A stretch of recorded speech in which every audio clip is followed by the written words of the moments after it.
So, risk model part 2.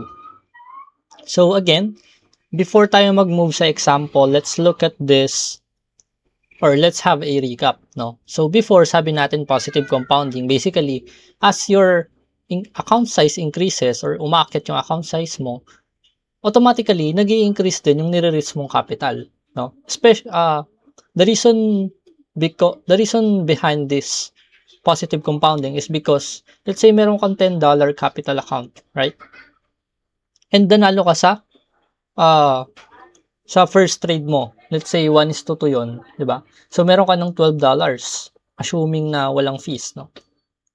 So, excluding the fees. So, let's say, meron kang $12, tapos, i-multiply mo ulit siya sa percentage ng nire-risk mo. So, ang tendency, mas mataas na yung nire-risk mo, no? And if mas mataas na yung nire-risk mo, then, mas mataas na rin yung potential reward mo.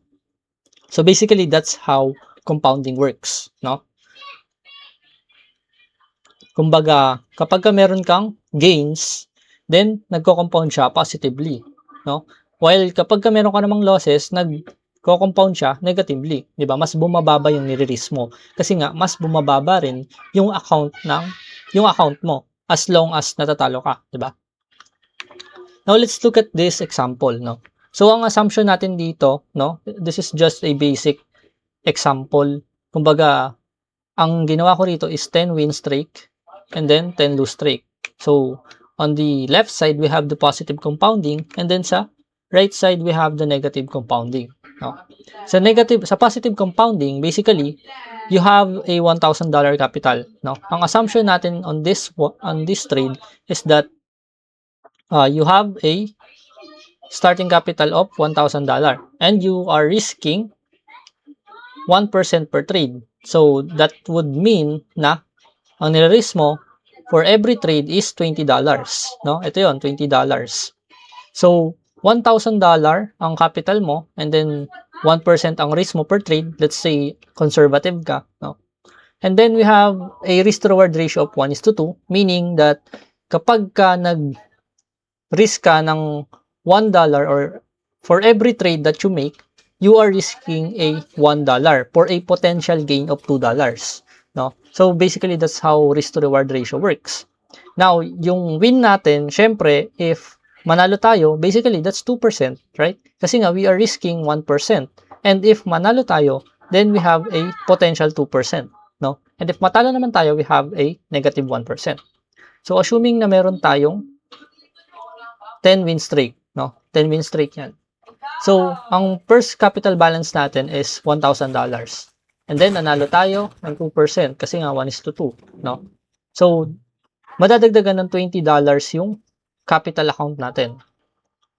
So, meron ka ng $1,020, no? So, ngayon, ita-times mo ulit siya or multiply mo ulit siya sa 1% and makukuha mo is 10 point something, no? 10.20.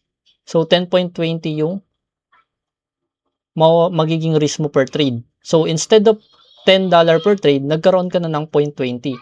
Kasi nga, lumaki yung capital size mo, yung account size mo. And yun na yung basis mo para sa mga nire-risk mong per trade, no? And if manalo ka, again, that would mean a $20.40, no? So, it would mean na 1,020 plus 20.4, then meron ka ng capital account na 1,040.40, no? So, ngayon, i-multiply mo ulit siya sa 1%. So, if manalo ka, magko-compound ulit siya, no? Hanggang sa mag-compound siya. So, basically, that's how positive compounding works, no? Well, sa negative compounding naman, look at this example, no? So, if you will look at this one, natalo tayo ng 10 beses, sunod-sunod, 10 lose streak. Again, yung assumption natin is still the same. We have $1,000, we have 1% risk per trade, RR of 1:2, win plus 2% kasi nga 1:2. So, loss natin is again negative 1% pa rin for every trade that we lost, no? So, again, we have our first trade, negative $10. Magiging $990 dollars na lang yung capital natin or yung account size natin. And then, if multiply ulit natin siya sa 1%, then that would mean na yung magiging risk natin per trade is $9.9. So, if matalo tayo sa trade, then basically, mababawasan tayo ng $9.90. Ang magiging capital na lang natin is 980.10 hanggang sa matalo na siya matalo, no? So, if papansinin nyo, no? Meron tayo ritong sobrang $4, no? So, kahit na 10 lose streak tayo, meron tayong sobrang $4.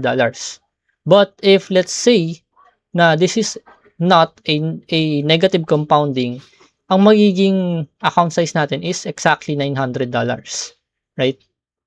So basically, mas lumiliit yung nire-risk natin per trade. Kasi nga, lumiliit din yung base natin, which is yung capital account or yung account size natin, no? Kasi nga, dun naka-base yung nire-risk natin per trade. Unlike kapag ka-fix siya na $10 per trade, kapag natalo tayo ng 10 beses, then that's a total of negative $100, no? So, dito naman sa positive compounding, if let's say, ang assumption nga natin is 1:2, tapos 10 win streak tayo, then naturally, dapat 1,200 lang yan. Pero, since naka-positive compounding tayo, or yung capital or yung nire-risk natin per trade is naka-base doon sa capital natin or sa account size natin, then as long as tumataas yun, tumataas din yung nire-risk natin per trade. And tumataas din yung potential reward natin. So basically, that's how positive and negative compounding works. Now let's move on to the next model or the third or last model that we have, which is the scaling or tranching model. Sa scaling or tranching model, scale in, basically, you are adding positions, no? While scale out is you are securing your profits. You are taking you are partially selling your position, no? Or your coins or tokens. So basically, that's how it works, no? Basically, kapag you are scaling in, you are adding to winning trades as they confirm directions, no? Let's have an example, no? Let's say we have here, no? So, let's say ang entry point natin dito, let's say meron tayong, ang assumption pa rin natin, again, we have a $1,000 capital, 1:2, and then, ang nire-risk natin per trade is 1%. So, this is for conservatism lang, and representation lang, no? So, yung 1% is just a general rule. So, basically, ang nire-risk natin per trade in amounts or in monetary amounts is $10, right? So, ngayon, you have two ways here, di ba? Pwedeng $5 per position. Yan, pwedeng dito magre-risk ka ng $5. Tapos, kapag umakyat ulit yung price, and then, let's say, nag-correct siya, pwede kang mag-add ulit ng $5. So, that's one approach on scaling in, no? So, marami kasing approach dito, no? Pwedeng $5 para total mo na risk is $10 or $3 $3 depende sa'yo. Diba? Basically, that's how, or we are just trying to say kung paano nangyayari yung scale in, no? And then, pwede rin naman na $10 or $10, but that would be a 2% na, negative 2% if ever na matalo ka, no? So, basically, that's how it works sa scale in, no? So, you are basically you're increasing exposure with controlled risk. Yan, we are emphasizing on controlled risk. Kasi, if, let's say, na you are scaling in without really understanding or without really allocating yung capital mo, let's say, ayun nga, let's say, ang kaya mo lang mawala sa'yo for every trade is 1%, which is $10, but you are risking $10, $20, $30, no? Let's say, ang nilagay mo rito sa tatlo or sa dalawa is $10. Alright? So, pwede naman yan if you are, or if your risk exposure or your if kaya mo sikmurain yung $20 na loss, 'di ba? Wala namang problema doon. But if you are or uh if you cannot accept these losses, no?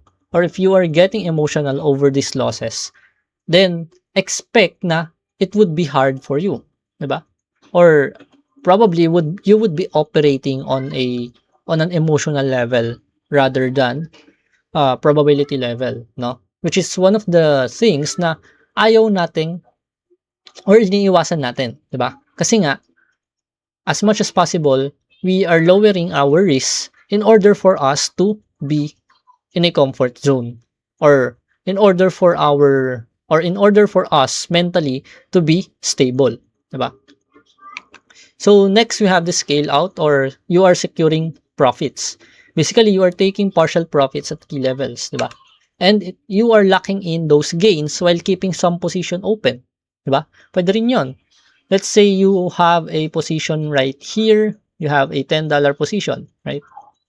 But you are following the trend, no? Or you are trying to maximize your wins or your gains. So let's say meron tayong resistance dito. Excuse me. So basically, you are taking partial profits here. Pwedeng 50% ng position mo is i-close mo or 75% depende sa'yo, right? It basically says that scaling out or you are taking partial profits, you are securing profits. Kasi nga, you are trying to maximize your profits. Kasi nga, if let's say, ang bias mo pa naman is bullish and wala pa ring indications of reversal, then you will just take partial profits here. Let's say 50% ang position mo. And if ever na bumagsak and umakyat ulit siya, you have another portion of gains, 'di ba? So yung 50% mo na naka-open na position is mas mataas yung magiging gains, 'di ba? Basically, na ma-maximize mo yung gains mo. And at the same time, na-minimize mo yung potential break even, 'di ba? Kasi nga nakapag-take profit ka na rito partially. So kahit pa bumagsak yan sa stop loss mo or sa break even mo, if nakapag partial profit ka naman na, 'di ba? So it's the least of your worries, 'di ba?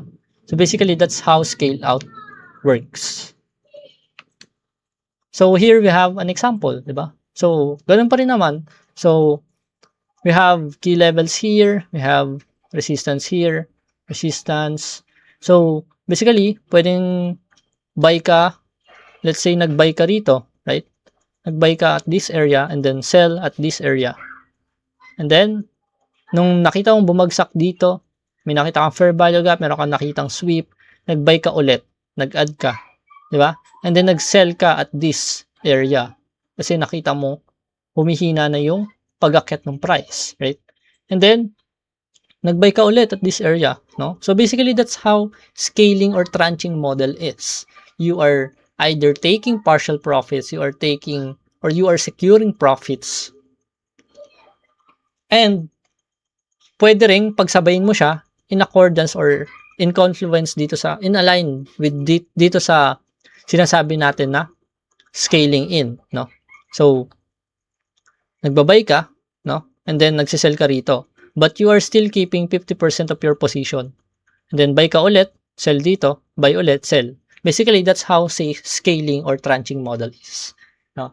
So yeah, that's it for this risk model, no? So see you guys sa next video.